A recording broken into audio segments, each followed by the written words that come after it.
Hello les collègues de Bessol. Donc en période de confinement, on invente de nouveaux formats de partage et on vous propose ici des capsules vidéo pour vous présenter le travail réalisé depuis février avec l'équipe des ambassadeurs Genesis. Alors l'objectif du travail qui a été réalisé avec les ambassadeurs, c'est d'intégrer une durabilité systémique multicompétence chez Bessol. On propose 4 axes. Un, analyser la démarche qui est existante. Ensuite, développer une nouvelle démarche durable, holistique ou systémique. Ensuite, l'expérimenter sur des projets. Et enfin, étudier cette démarche, cette nouvelle démarche, la reconsidérer. Avant de rentrer dans les détails, je vais d'abord vous présenter l'équipe des ambassadeurs. Donc, on a plusieurs ambassadeurs dans la cellule Archi. Donc, on a Benoît, Gianni et Denis. En infrastructure, on a Ansel. En sécurité santé, on a Olivier. En stabilité, on a Charles. En technique spéciale, on a Thomas. En énergie, on a Émilie et Caroline. En BIM, on a Fred qui nous a rejoint récemment. Et ensuite, il y a moi, qui n'est pas vraiment dans les compétences métiers, mais qui suit tout ce développement, comme vous vous en doutez. Donc après vous avoir présenté l'équipe, on va vraiment, je vais essayer de vous présenter ce qui a été fait depuis février. Donc on a travaillé sur les 2 premiers points, donc l'analyse de la démarche existante chez Bessol et le développement d'une nouvelle démarche durable systémique. On reviendra plus tard sur l'expérimentation et la reconsidération. Donc d'abord l'analyse, on a proposé comme méthode de travail pour analyser ce qui est fait aujourd'hui chez B-Solutions de questionner avec des questions simples. D'abord, c'est quoi la démarche durable aujourd'hui chez Bessol? On se rend compte que sur tous les projets, on a effectivement une étude de performance énergétique et pour la majorité des projets, on a des simulations thermodynamiques qui sont réalisées. De temps à autre, pas toujours, on a un calcul de l'impact environnemental et une certification environnementale. Cette démarche, aujourd'hui, est réalisée avec des logiciels, Design Builder, le logiciel PEB, mais aussi avec des plateformes comme la plateforme Bream ou la plateforme Totem.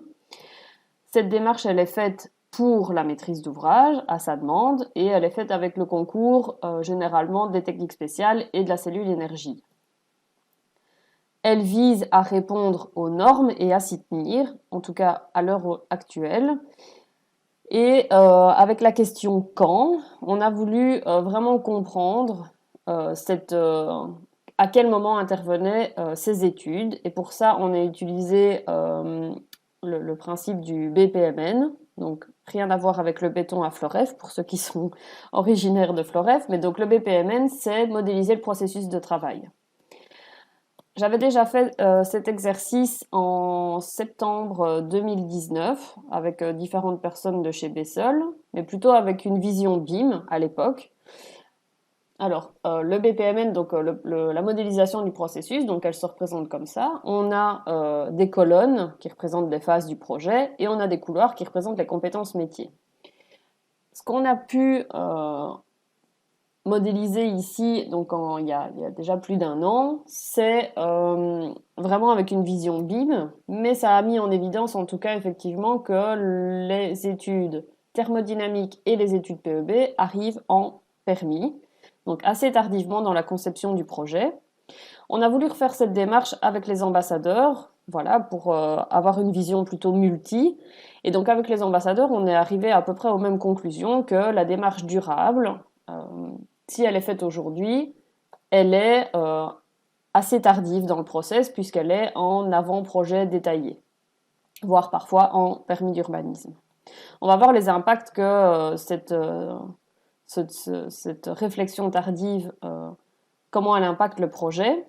Donc moi j'avais modélisé, j'avais schématisé ce processus un peu d'une autre façon. Donc on le voit ici, c'est simplement que voilà, on est sur un truc courbe plutôt que linéaire, mais donc on est sur ce développement-ci. Donc en phase conception, la phase conception est subdivisée en 4 sous-phases où les intervenants ou les acteurs interviennent de plus en plus nombreux. Si on regarde avec une vision BIM, on peut se référer à la courbe de McLeany qui disait que dans un processus intégré BIM, l'effort culmine en avant-projet simplifié et on en tire des bénéfices à partir du dossier soumission-exécution. Si on regarde maintenant, si on met le durable dans ce processus, on voit qu'il arrive, comme on l'a vu précédemment, donc sur les autres slides, on voit qu'il arrive tardivement. Et en arrivant tardivement, il rompt un peu le process de travail intégré. D'une part parce que les logiciels ne sont pas interopérables BIM, mais en plus, ça arrive tardivement. Et ça a pour impact que on n'est plus sur une courbe où l'intensité de l'effort se met dès l'avant-projet simplifié, mais pour toute l'autre équipe, on est là. Et avec le durable, on reste avec une intensité assez forte du projet, de l'avant-projet simplifié, quasiment jusqu'au dossier de soumission. Si il est demandé de faire des modifications par la cellule durable ici, on revient très très fort en arrière. Donc on a des boucles d'itération qui sont assez importantes. Donc on voit en fait qu'en arrivant tardivement et en n'étant pas dans un process intégré, le durable met un petit peu la pagaille sur des projets qui devraient être fluides.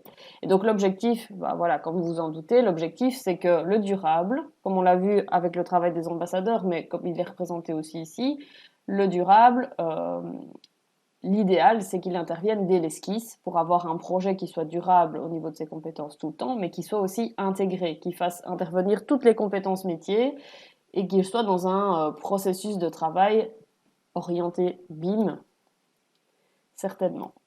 Donc avec les ambassadeurs, voilà, on a commencé à réfléchir à ce développement de cette nouvelle démarche durable et à questionner quelle est la démarche durable. Cette démarche durable, elle comprend différents principes. Donc ça, c'est le travail vraiment qui a été mis en place avec les ambassadeurs. Les principes durables, il y en aura des primaires et de secondaires. Les primaires, c'est intrinsèque au travail de Bessol, c'est non négociable. Et les principes durables secondaires seront de l'ordre de l'innovation, ils seront négociables avec le client. Ces principes durables, il y aura aussi des niveaux de durabilité et une vision d'échelle spatiale différente.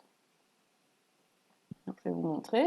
Donc voilà, en faisant des brainstorming, on a pu identifier certains principes qui étaient de l'ordre du primaire, donc non négociable avec le client. Typiquement, la PEB, c'est pas négociable. L'implantation et l'orientation du projet, c'est également un autre principe durable et c'est non négociable. Ce qui est en noir ici, c'est ce qui est déjà mis en place. Ce qui est en rouge, c'est ce qui n'est pas encore mis en place. On a aussi identifié des principes secondaires à mettre en place. Ça, c'était la première ébauche qui date de février. On a pu également s'inspirer de la littérature sur des principes durables, comme on voit ici, qui sont certainement plus exhaustifs. Donc tous ces principes durables, primaires ou secondaires, pourront comprendre des niveaux de durabilité. Donc le premier niveau de durable, c'est une solution à prix égal d'une solution non durable qui comprend les primes mais qui ne calcule pas le retour sur investissement. Le retour sur investissement sera pris en compte dans le niveau 2, donc avec un prix majoré mais qui sera amortissable dans le temps. Et le niveau 3, c'est pas seulement des avantages quantitatifs mais aussi qualitatifs. Et donc les trois échelles dont je vous parlais, l'échelle du quartier, de la parcelle et du bâtiment sur l'ensemble du cycle de vie. Ça, c'est vraiment la démarche durable que l'on souhaiterait développer chez B-Solutions. On est dans cette partie-ci. Avec qui?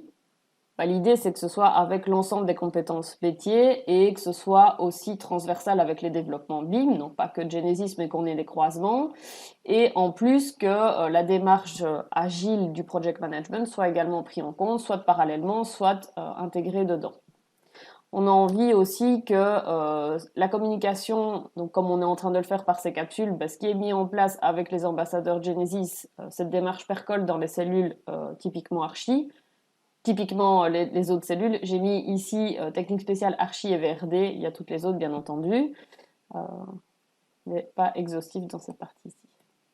Donc ça, c'était avec et pour qui. Pourquoi? C'est pour des projets qui sont plus durables ou réellement durables, un peu d'estimer.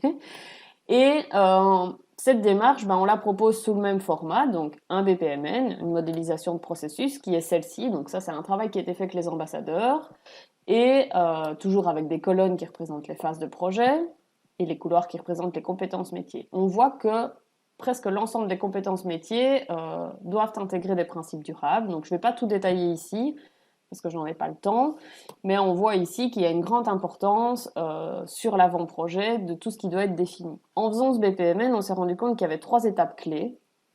La première étape clé, c'est la phase de lancement. C'est le premier contact avec le client.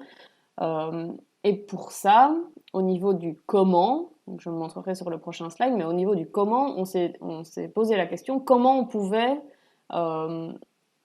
travailler dans cette phase de lancement. Pour ça, on a proposé une boîte à outils. C'est ce que les ambassadeurs vous présenteront en l'état dans les prochaines capsules vidéo. Donc la boîte à outils sert à convaincre le client, on sait que ce n'est pas toujours évident, mais aussi à placer le curseur du client sur cette démarche durable.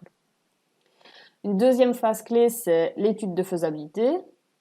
Et c'est aussi de tenir le cap. C'est pas seulement se dire ah oui c'est chouette de faire du durable, on va s'y mettre, mais on ne s'engage pas et tout compte fait le projet n'est pas durable. Donc ici dans cette étude de faisabilité, dans les prochains mois, on souhaite développer, donc on est toujours dans cette phase de développement, on souhaite développer une charte ou un protocole. Le terme n'est pas encore défini, mais pour s'engager dans cette durabilité. Et la troisième étape clé, c'est celle vraiment de chez B Solutions, c'est vraiment de créer une méthode de travail collaboratif, multi-compétences, pour construire un vrai projet durable systémique. Pour le moment, donc, comme je vous le disais, on est dans cette première phase, et donc on a esquissé une première ébauche de boîte à outils. Donc on est ici. Les prochaines capsules des ambassadeurs seront la présentation par principe de cette boîte à outils. J'espère que vous êtes intéressés par le sujet, qu'on aura vos retours assez rapidement. Merci.